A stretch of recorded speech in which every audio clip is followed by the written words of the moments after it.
Baik pemirsa, Anda masih bersama kami dalam Tarjih Menjawab, masih membahas mengenai fikih perlindungan anak. Baik Bu, kita lanjutkan lagi. Seperti apa sih Bu sebenarnya rumusan fikih perlindungan anak yang telah dirumuskan oleh Majelis Tarjih? Ya, jadi untuk perumusan fikih perlindungan anak ini masih awal sekali ya, karena kita baru mengadakan seminar nasional dan biasanya tradisi di Tarjih itu untuk menjadi sebuah fikih itu melalui banyak tahapan. Ya, kita akan mendatangkan para ahli, para praktisi gitu kan, dan juga para pengamat untuk bagaimana merumuskan fikih itu nanti dengan tepat sehingga nanti ketika diimplementasikan itu tidak terjadi kejanggalan ya, gitu ya. Dan juga kita perlu mendatangkan para agamawan, para ahli-ahli fikih juga ya untuk bagaimana kita merumuskan itu. Jadi baru sekali itu. Nah, sekarang sudah kita bikin timnya, tim perumusnya, dan saya masuk di dalamnya untuk tim perumusan itu. Tetapi untuk draft yang paling awal sekali ya, ini akan sangat berubah juga nanti. Paling tidak ada 5 bab ya, ada 5 bab di dalam buku itu nanti. Yang pertama itu adalah landasan teologisnya apa, landasan filosofisnya apa, juga landasan psikologis dan normatifnya itu seperti apa. Itu yang akan dikaji lebih jauh. Kemudian juga tadi ya, kita akan mendefinisikan anak yang dimaksud itu apa. Kalau tadi kita sudah dialog ternyata banyak perdebatan ya tentang definisi anak. Nah, definisi anak menurut Tarjih itu seperti apa? Apakah anak yang melahirkan anak tadi lalu menikah itu masih masuk kategori anak atau itu sudah dianggap orang dewasa misalnya. Jadi yang dianggap dewasa di sini apa? Apakah hanya dewasa fisiknya atau juga dewasa cara berpikirnya ataupun juga dewasa pengalamannya ya. Nah, itu akan menjadi pertimbangan. Nah, setelah itu kita akan bicara tentang konteks historisnya, sejarahnya. Bagaimana tadi anak, apakah dulu misalnya tadi ya sebagai aset, banyak anak banyak rezeki dan kita banyak memperkerjakan anak, dan bagaimana ini sebagai sebuah entitas tersendiri yang punya otonomi tersendiri untuk kemudian mempunyai otonomi sendiri yang kemudian untuk diberikan bimbingan oleh orang tua maupun oleh sekolah. Nah, selain itu kita akan juga membahas tentang hak-hak dasar anak ya.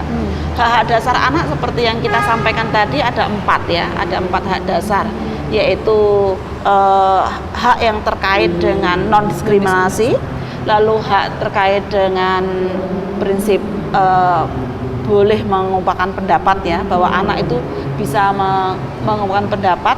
Kemudian juga hak yang terkait dengan perlindungan ya, dan juga bagaimana tumbuh kembang dan juga hak hidup daripada si anak itu sendiri. Nah, setelah kita bicara tentang theoretical frameworknya, kita akan bicara tentang mulai kepada satu persatu persoalan anak itu akan kita kupas. Jadi misalnya kita akan mengupas tentang hak dan kewajiban orang tua ya, hak dan kewajiban anak. Lalu juga karena ini proses awal ya, menyusui. Sebenarnya menyusui itu sebuah kewajiban orang tua atau itu bisa disusukan oleh orang lain.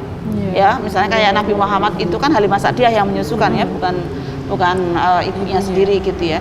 Termasuk nasab dan identitas. Bagaimana Tarjih mungkin ya, bayangan saya pencatatan kelahiran anak itu wajib misalnya. Ya, pencatatan kelahiran anak itu wajib karena ketika identitas anak itu tidak terdokumentasi dengan baik, maka itu akan mengurangi itu dari kemanfaatan daripada si anak itu sendiri gitu. Lah anak kan nggak tahu apa-apa ya. Nah, ketika suatu saat dibutuhkan, mana Bu akte kelahirannya nggak diurus, mana bapak kan gitu ya, nggak diurus. Oleh karena itu sebagaimana pernikahan itu harus dicatatkan ya di dalam buku Menuju Keluarga Sakinah itu, maka di dalam persoalan anak kelahiran anak itu juga wajib dicatatkan itu ya.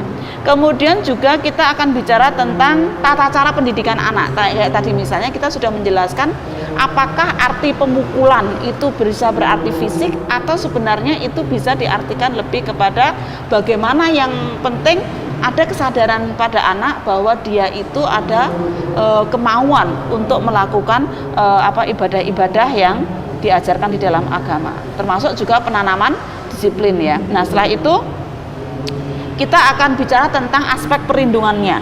Nah, di dalam aspek perlindungan itu kita akan bicara tentang anak sebagai subjek hukum. Ya, anak sebagai subjek hukum. Kayak tadi, apakah anak yang sudah menikah karena kehamilan tidak diinginkan, apakah dia otomatis akan menjadi subjek hukum? Ya, atau ya ini masuk kategori anak-anak, sehingga penjaranya pun kalau jadi kasus dia akan masuk penjara anak ya, bukan penjara orang dewasa. Etika relasi anak dan orang tua, privacy, masalah privacy.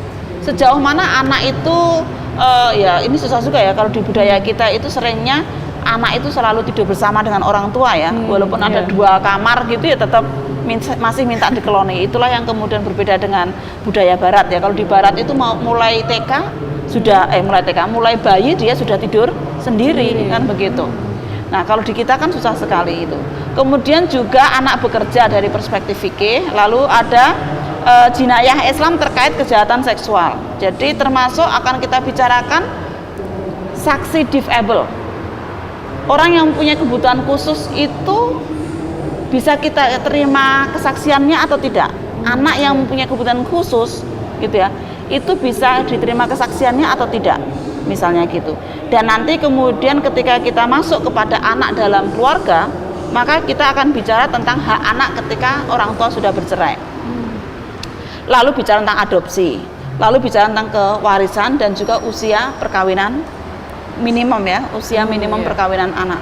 Yang penting misalnya Mbak, masalah warisan ya, sering anak itu mengalami perbedaan pembiayaan ya. Kakaknya sudah besar, dia sudah sampai kuliah dan lain sebagainya, lalu orang tuanya meninggal. Nah, si anak yang masih SD ini kan belum mempunyai kesempatan untuk kuliah ya. Tapi bagaimana supaya terjamin sekolahnya itu? Maka kemarin ada pikiran bahwa ada diskusi bahwa biaya untuk pendidikan anak itu tidak masuk kepada warisan, tapi itu biaya yang harus dikeluarkan sebelum warisan ini dibagi, sehingga nanti kesempatan si anak kecil ini sama dengan kesempatan kakaknya yang sudah pada kuliah. Soalnya nanti kalau warisan itu langsung dibagi lah, ini si kecil kan masih butuh sekolah banyak. Nah, misalnya kayak gitu. Nah, itu yang kemudian perlu kita pikirkan dan gali terus ya untuk dirumuskan dalam fikih perlindungan anak itu. Oke, baik. Setelah berbincang-bincang mengenai fikih perlindungan anak dari awal, sekarang saya ingin Ibu menyimpulkan apa kesimpulan dari fikih perlindungan anak.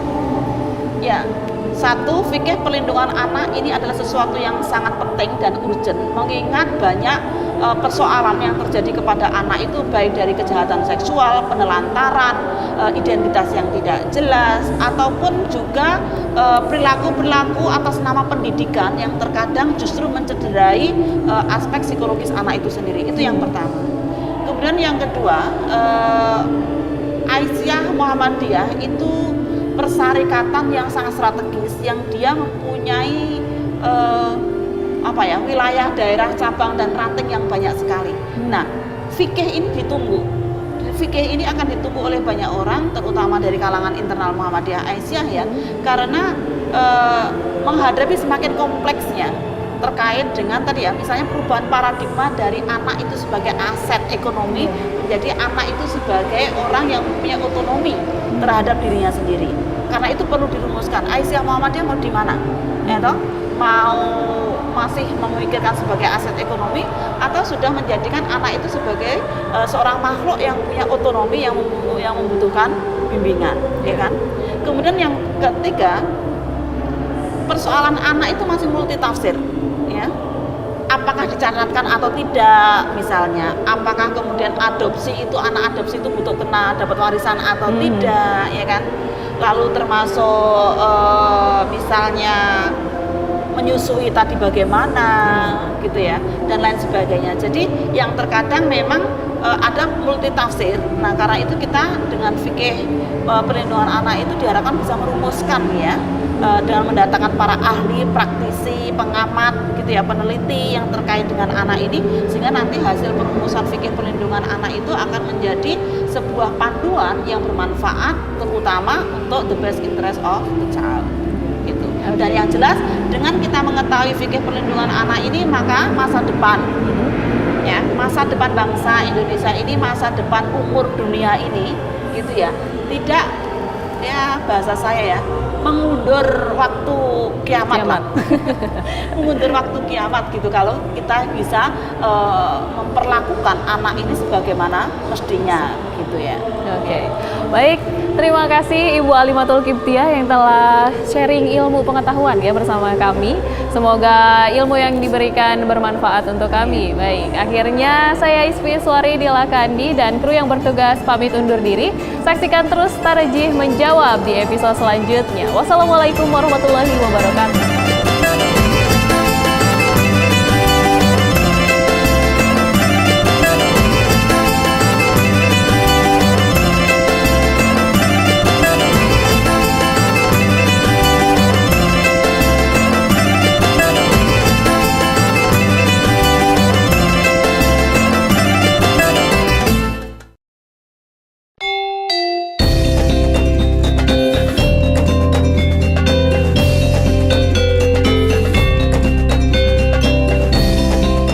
Universitas Ahmad Dahlan Internationally Recognized University